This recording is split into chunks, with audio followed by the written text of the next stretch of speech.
ಎಲ್ರಿಗೂ ನಮಸ್ಕಾರ. ನಾನು ಗೋಪಿಗೌಡ. ಸ್ನೇಹಿತರೆ, ನಿಮ್ಮೆಲ್ಲರಿಗೂ ಗೊತ್ತು, ಅದ್ವಾ ಟಿವಿಯ ಸಂಚಿಕೆಯಲ್ಲಿ ಪುನೀತ್ ಕೆರೆಹಳ್ಳಿಯವರು ಕಳೆದ 2 ದಿನಗಳಿಂದ ಮುಸಲ್ಮಾನರ ಪವಿತ್ರವಾದಂತಹ ಗ್ರಂಥದ ಕುರಾನ್ನಲ್ಲಿ ಕೆಲವೊಂದಿಷ್ಟು ಮಾಹಿತಿಗಳನ್ನ ನಿಮಗೆ ತಿಳಿಸ್ತಾ ಹೋಗ್ತಾರೆ. ಏನಕ್ಕೆ? ಈ ಕುರಾನ್ನಲ್ಲಿ ಇದ್ದಂತಹ ಸತ್ಯವನ್ನ ಹಿಂದೂಗಳಿಗೆ ಜಗತ್ತಿಗೆ ಪರಿಚಯ ಮಾಡಿಕೊಡ್ಲಿಕ್ಕೆ ಹೊಂಟಂತಹ ಪುನೀತ್ ಕೆರೆಹಳ್ಳಿಗೆ ಬಂದಿದ್ದು ಕೊಲೆ ಬೆದರಿಕೆ. ಅದು ಎಲ್ಲಿಂದ? ಮಂಗಳೂರಿಂದ. ಜಗತ್ತಿಗೆ ತಿಳಿಸ್ಕೊಟ್ಟ ಪುನೀತ್ ಕೆರೆಹಳ್ಳಿಗೆ ನಿಮ್ಮ ಮನ್ಸೂಳಿ ಮಕ್ಕಳು ಕೊಲೆ ಬೆದರಿಕೆ ಆಗ್ತಿರಲ್ಲ. ಇದೇ ಕುರಾನಿನ ಪರಿಚಯವನ್ನ ಪ್ರತಿಯೊಬ್ಬರಿಗೂ ಕೂಡ ರಾಜ್ಯದ ಹಿಂದೂ ಕಾರ್ಯಕರ್ತರು ತಲುಪಿಸುವಂತ ಕೆಲಸ ಮಾಡ್ತೀವಿ. ನೀವು ಅದೆಷ್ಟು ಜನಕ್ಕೆ ಕೊಲೆ ಬೆದರಿಕೆ ಆಗ್ತೀರಿ ನೋಡೋಣ. ಮಂಗಳೂರಿಂದ ನೀವು ಕೊಲೆ ಬೆದರಿಕೆ ಹಾಕೋದಲ್ಲ, ದೇರಿ ಮಾಕಬೋಸುಡ ಪ್ರತಿಯೊಂದು ಉಲ್ಲೇಖವನ್ನು ತೋರಿಸ್ತೀನಿ, ನೋಡ್ತಾ ಇರಿ. ಇವತ್ತು ಕೂಡ ಬೇರೆ ಧರ್ಮದ ಬಗ್ಗೆ ಎಷ್ಟು ಕೆಟ್ಟಾಗಿ ಬರ್ತಿದ್ದಾರೆ, ಬೇರೆ ಧರ್ಮವನ್ನು ಹೇಗೆಲ್ಲ ಸಹಿಸಬೇಕು ಅಂತ ಬರ್ತಿದ್ರಿ, ಬೇರೆ ದೇವರುಗಳನ್ನ ಪೂಜೆ ಮಾಡೋದನ್ನ ನೀವು ಏನ್ ಮಾಡಬೇಕು ಅಂತ ಕುರಾನ್ ಬರ್ತಿದೆ, ಅದನ್ನ ಮತ್ತೆ ಪರಿಚಯ ಮಾಡ್ಕೊಡ್ತೀನಿ. ಹಾಕಿ ನೋಡೋಣ ಕೊಲೆ ಬೆದರಿಕೆ ಎಷ್ಟು ಜನಕ್ಕೆ ಆಗ್ತೀರಿ. ರಾಜ್ಯದ ಪ್ರತಿಯೊಬ್ಬ ಹಿಂದೂ ಕಾರ್ಯಕರ್ತರಿಗೂ ಕೂಡ, ರಾಜ್ಯದ ಪ್ರತಿಯೊಬ್ಬ ಹಿಂದೂ ಮನೆಗಳಿಗೂ ಕೂಡ ಈ ಕುರಾನ್ ಏನಿದೆ ಅನ್ನೋದು ಗೊತ್ತಾಗಬೇಕು.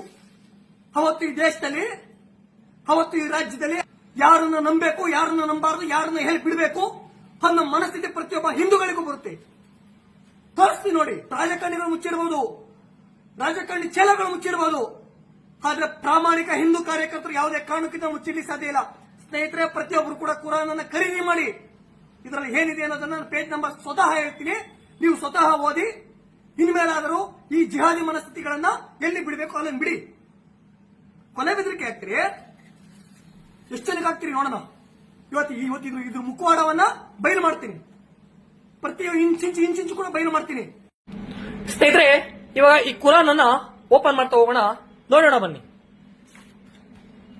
ನಾನು ನಿಮಗೆ ಮೊದಲನೇ ಮಾಹಿತಿ ತಿಳಿಸ್ತೀನಿ. ಪೇಜ್ ನಂಬರ್ 23 ನೋಡಿ, ನಿಮಗೆ ಕಾಣಿಸ್ತಿರ್ಬೋದು. ಕುರಾನಿನ ಪೇಜ್ ನಂಬರ್ 23 ನಲ್ಲಿ ಇದೇ 23 ನಲ್ಲಿ ಏನ್ ಬರ್ತೀವಿ ನೋಡಿ. ಅರ್ಥಾತ್ ಯಾರಾದ್ರೂ ಕರುವನ್ನ ಪೂಜೆ ಮಾಡಿದ್ರೆ ಅಂತ ವ್ಯಕ್ತಿಗಳನ್ನ ಕೊಲೆ ಮಾಡಿ. ನೋಡ್ತಾ ಇದ್ರಲ್ಲ. ಹಾಗೆ ಮುಂದೆ ಹೋಗ್ತಾ ಇದ್ರೆ ಪೇಜ್ ನಂಬರ್ 55ನೇ ಪೇಜ್ ನಂಬರ್ ಅಲ್ಲಿ ಇದೇ ಕುರಾನ್ ಅಲ್ಲಿ ಬರ್ತಿದೆ, ನೀವು ಓದ್ಕೊಂಬೋದು. ಸಂಪೂರ್ಣ ಅಳಿದು ಹೋಗುವವರೆಗೂ ಧರ್ಮವು ಪರಿಪೂರ್ಣವಾಗಿ ಅಲ್ಲಾಹನಿಗೆ ಆಗೋವರೆಗೂ ನೀವು ಅವರ ವಿರುದ್ಧ ಹೋರಾಡಿವಿ ಅನ್ನೋ ಕವಿತೆ ನೀವು ನೋಡ್ತಾ ಇರಬಹುದು. Page number 55 193 ಕಾಣಿಸ್ತಿದೆಯಲ್ಲ. ಹಾಗೆ ಮುಂದೆ ಹೋಗ್ತಾ ಇದೆ ಪೇಜ್ ನಂಬರ್ 63. ಯಾಕೆ ಮುಸಲ್ಮಾನರ ಹೆಣ್ಣು ಮಕ್ಕಳನ್ನು ಬೇರೆ ಧರ್ಮಗಳಿಗೆ ಮದುವೆ ಮಾಡಿಕೊಡಬಾರದು ಅನ್ನೋದನ್ನು ಕೂಡ ಕುರಾನ್ ನಲ್ಲಿ ಉಲ್ಲೇಖವಿದೆ. ನೀವು ಓದ್ತಾ ಇರಬಹುದು ನೋಡಿ. ಬಹುದೇವ ವಿಶ್ವಾಸಿನಿಯರು ಅಂದ್ರೆ ಬೇರೆ ದೇವರ ಮೇಲೆ ನಂಬಿಕೆ ಇಟ್ಟವರು ಒಬ್ಬ ದೇವರನ್ನ ಸ್ವೀಕರಿಸುವವರೆಗೂ ಅವರನ್ನ ಮದುವೆ ಆಗಬಾರದು.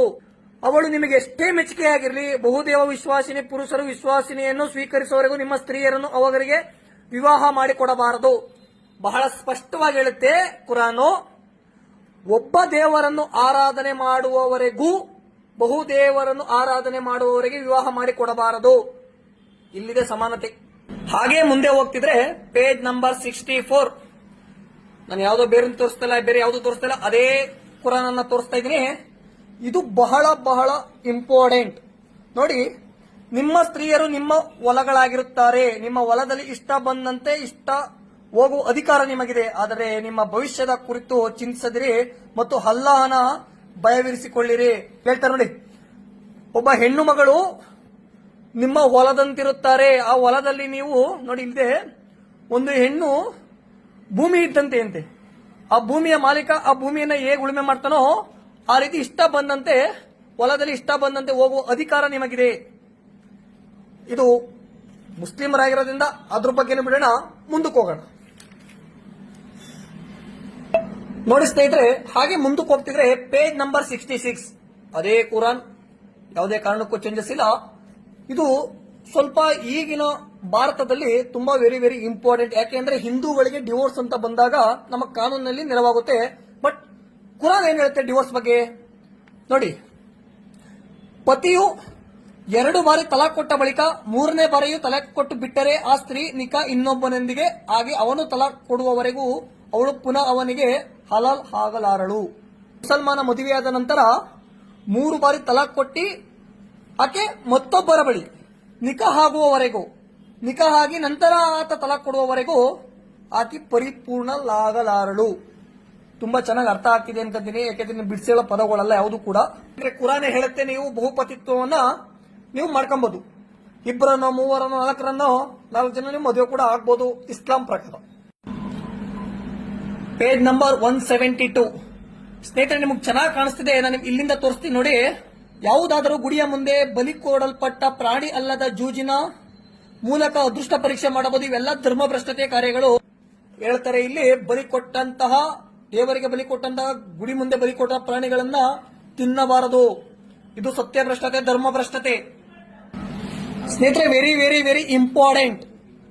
ಕುರಾನಿನ 188ನೇ ಪೇಜಿನಲ್ಲಿ 51ನೇ ನಂಬರ್ ಹೇಳುತ್ತೆ, ಓ ಸತ್ಯವಿಶ್ವಾಸಿಗಳೇ, ಅಂದರೆ ಸತ್ಯವಿಶ್ವಾಸಿಗಳೇ ಅಂದ್ರೆ ನಮ್ ಕಡೆ ಕಬಡ್ಡಿ ಮೊದಲು ಯಾರು ಒಬ್ಬ ದೇವರನ್ನು ಪೂಜೆ ಮಾಡ್ತಾರೋ ಅವರೇ ಸತ್ಯವಿಶ್ವಾಸಿಗಳೇ. ನೀವು ಯಹೂದಿಗಳನ್ನು ಕ್ರೈಸ್ತರನ್ನು ನಿಮ್ಮ ಆಪ್ತರನ್ನಾಗಿ ಮಾಡಿಕೊಳ್ಳಬೇಡಿರಿ. ಇವರು ಪರಸ್ಪರ ಆಪ್ತರು. ನಿಮ್ಮಲ್ಲಿ ಯಾರಾದರೂ ಅವರನ್ನು ಆಪ್ತರನ್ನಾಗಿ ಮಾಡಿಕೊಂಡರೆ ಅವನು ಅವರೊಂದಿಗೆ ಸೇರಿ ಹೋಗುತ್ತಾನೆ. ವಾಸ್ತವದಲ್ಲಿ ಅಲ್ಲವನು ಆಕ್ರಮಿಗಳಿಗೆ ಮಾರ್ಗದರ್ಶನ ಮಾಡುವುದಿಲ್ಲ. ಇದು ನೋಡಿ ಏನ್ ಹೇಳ್ತಾರೆ ಅಂದ್ರೆ, ಯಾವತ್ತೂ ಕೂಡ ಕುರಾನ್ ಓದುವವರು ಯಹೂದಿಗಳಾಗಿರ್ಬೋದು ಕ್ರಿಶ್ಚಿಯನ್ರಾಗಿರ್ಬೋದು ಯಾವುದೇ ಕಾರಣಕ್ಕೂ ಅವ್ರ ಬಳಿ ಸ್ನೇಹ ಸಂಪರ್ಕ ಮಾಡಬಾರದು. ಯಾಕೆ ಅಂದ್ರೆ ಇವರು ಕೂಡ ಅವ್ರ ಜೊತೆ ಹೋಗಿ ಇವರು ಕೂಡ ಧರ್ಮವನ್ನು ಬಿಡುವಂತಹ ಸಂದರ್ಭ ಬರಬಹುದು. ಅವ್ರು ಯಾವುದೇ ಕಾರಣಕ್ಕೂ ಕೂಡ ಅವರು ಇದೇ ದಾರಿಯಲ್ಲಿ ಇರಬೇಕಾದ್ರೆ, ಅವರು ಕೂಡ ಮತಾಂತರದ ದಾರಿಯಲ್ಲಿ ಇರಬೇಕಾದ್ರೆ ನೀವು ಅವರನ್ನ ಬದಲಾವಣೆ ಮಾಡ್ಲಿಕ್ಕೆ ಆಗಲ್ಲ. ಆದ್ರಿಂದ ನೀವು ಅವರನ್ನ ಜೊತೆಯಾಗಿ ಸ್ನೇಹಿತರನ್ನಾಗಿ ಮಾಡ್ಕೋಬೇಡಿ. ತುಂಬಾ ಚೆನ್ನಾಗಿದೆ ನೋಡಿ, ನೀವೆಲ್ಲ ಓದ್ಬೋದು. ಯಾಕೆಂದ್ರೆ ಇದು ಯಾವುದೋ ನಾನು ಸುಳ್ಳು ಹೇಳ್ತಿಲ್ಲ, ಪವಿತ್ರವಾದ ಕುರಾನ್ ಅನ್ನೇ ಪೇಜ್ ನಂಬರ್ 188 ಅಲ್ಲಿ ತೋರಿಸ್ತಾ ಇದ್ದೀನಿ. ನೀವು ತಗು ನೋಡಿದ್ರು ಕೂಡ ಇದೇ ಇರುತ್ತೆ ನೋಡಿ. ಇದು ಕೂಡ ವೆರಿ ವೆರಿ ಇಂಪಾರ್ಟೆಂಟ್. ಕುರಾನಿನ 299ನೇ ಪೇಜ್ ಅಲ್ಲಿ ನಾನು ನಿಮಗೆ ತೋರಿಸ್ತಾ ಇದ್ದೀನಿ. ಕುರಾನಿನ 299ನೇ ಪೇಜ್ ನಲ್ಲಿ ಇವರು ಕುರಾನ್ ನಲ್ಲಿ ಬರೆದಿದೆ, ನಿಷೇಧಿತ ಮಾಸಗಳ ಕಳೆದ ಬಳಿಕ. ನಿಷೇಧಿತ ಮಾಸ ಅಂದ್ರೆ ನಿಮಗೆ ಗೊತ್ತಿರಬಹುದು, ರಂಜಾನ್ ಇರ್ಬೋದು, ಬಕ್ರೀದ್ ಇರ್ಬೋದು. ಈ ಮಾಸಗಳ ಕಳೆದ ಬಳಿಕ ಬಹುದೇವ ವಿಶ್ವಾಸಿಗಳು ಸಿಕ್ಕಲ್ಲಿ ಒದಿಸಿರಿ. ಬಹುದೇವ ವಿಶ್ವಾಸಿಗಳಂದ್ರೆ ಯಾರು? ಹಲವು ದೇವರುಗಳನ್ನು ಪೂಜೆ ಮಾಡುವವರನ್ನ ಈ ಮಾಸಗಳು ರಂಜಾನ್ ಆಗಿರ್ಬೋದು, ಬಕ್ರೀದ್ ಆಗಿರ್ಬೋದು, ಇವರ ಮಾಸಗಳನ್ನ ಕಳೆದ ಬಳಿಕ ಅವರನ್ನ ಒದಿಸಿರಿ, ಸಿಕ್ಕಲ್ಲಿ ಒದಿಸಿರಿ. ಸಿಕ್ಕಲ್ಲಿ ಒದಿಸಿರಿ ಅಂದ್ರೆ ಸಿಕ್ಕಲ್ಲಿ ಕೊಲೆ ಮಾಡಿ ಅವರನ್ನು ಸೆರೆ ಹಿಡಿದು ಮುತ್ತಿಗೆ ಹಾಕಿರಿ. ಬೇಹು ನಡೆಸುವಲ್ಲಿ ಅವರನ್ನು ಹೊಂಚು ಹಾಕುತ್ತಾ ಕುಳಿತುಕೊಳ್ಳಿರಿ. ಅವರು ಪಶ್ಚಾತ್ತಾಪ ಪಟ್ಟರೆ, ನಮಾಜನ್ನು ಸಂಸ್ಥಾಪಿಸಿದರೆ ಮತ್ತು ಜುಕಾತ್ ಕೊಟ್ಟರೆ ಅವರನ್ನು ಬಿಟ್ಟುಬಿಡಿ. ಯಾರು ಇಸ್ಲಾಂಗೆ ಕನ್ವರ್ಟ್ ಆಗ್ತಾರೆ ಅವರನ್ನ ಪಶ್ಚಾತ್ತಾಪ ಪಟ್ಟಿ ಅವರು ಜೀವ ಭಯದಿಂದ ಇಸ್ಲಾಂ ಅನ್ನ ಸ್ವೀಕರಿಸಿದ್ರೆ ಅವ್ರನ್ನ ಬಿಟ್ಬಿಡಿ. ಮಾಸಗಳ ಕಳೆದ ಬಳಿಕ ಬಹುದೇವ ವಿಶ್ವಾಸಿಗಳು ಈ ಇಸ್ಲಾಂ ಪ್ರಕಾರ ರಂಜಾನ್ ಆಗಿರ್ಬೋದು, ಬಕ್ರೀದ್ ಆಗಿರ್ಬೋದು, ಅವರ ಮಾಸಗಳ ಕಳೆದ ಬಳಿಕ ಯಾರು ಬೇರೆ ದೇವರನ್ನ ಪೂಜೆ ಮಾಡ್ತಾರಲ್ಲ ಅವರನ್ನ ಸಿಕ್ಕಲ್ಲಿ ಕೊಲ್ಲಿರಿ, ಅವ್ರನ್ನ ಸೆರೆ ಹಿಡಿಯಿರಿ, ಮುತ್ತಿಗೆ ಹಾಕಿರಿ. ಎಷ್ಟು ಚೆನ್ನಾಗಿ ಬರ್ತೀವಿ. ಯಾಕೆ ಹಿಂಸೆ ನಿಮ್ ನೋಡಿರ್ಬೋದು ಪ್ರಪಂಚದಲ್ಲಿ, ಯಾಕೆ ಇಸ್ಲಾಂ ಅಲ್ಲಿ ಇಷ್ಟೊಂದು ಅಶಾಂತಿ ಇದೆ, ಇಷ್ಟೊಂದು ಭಂಗ ಮಾಡ್ತಾರೆ. ಯಾಕೆಂದ್ರೆ ಪ್ರತಿಯೊಬ್ಬ ಮುಸಲ್ಮಾನನು ಕೂಡ ಕುರಾನ್ ಅನ್ನ ಓದ್ತಾನೆ. ಕುರಾನ್ ಅನ್ನ ಓದಂತ ಮುಸಲ್ಮಾನರು ಕೂಡ ಇದನ್ನ ಪಾಲನೆ ಮಾಡ್ತಾನೆ ಮಾಡಲ್ಲ. ಯಾಕೆಂದ್ರೆ ಅವರ ಪವಿತ್ರವಾದಂತಹ ಗ್ರಂಥ ಇದು. ಪವಿತ್ರವಾದಂತಹ ಗ್ರಂಥದಲ್ಲಿ ಹೇಳ್ತಾರೆ, ನಿಷೇಧ ಮಾಸಗಳನ್ನ ಕಳೆದ ಬಳಿಕ ಬೇರೆ ದೇವರನ್ನ ನಂಬುವವರನ್ನ ಸಿಕ್ಕಲ್ಲಿ ಕೊಲೆ ಮಾಡಿ, ಸಿಕ್ಕಲ್ಲಿ ಒದಿಸಿರಿ, ಅವರನ್ನ ಸೆರೆ ಹಿಡಿರಿ, ಅವ್ರನ್ನ ಮುತ್ತಿಗೆ ಹಾಕಿ ಅವ್ರನ್ನ ಕೊಲ್ರಿ ಅಂತ ಪವಿತ್ರವಾದಂತಹ ಕುರಾನ್ ನಲ್ಲಿ ಬರೆದಿದೆ.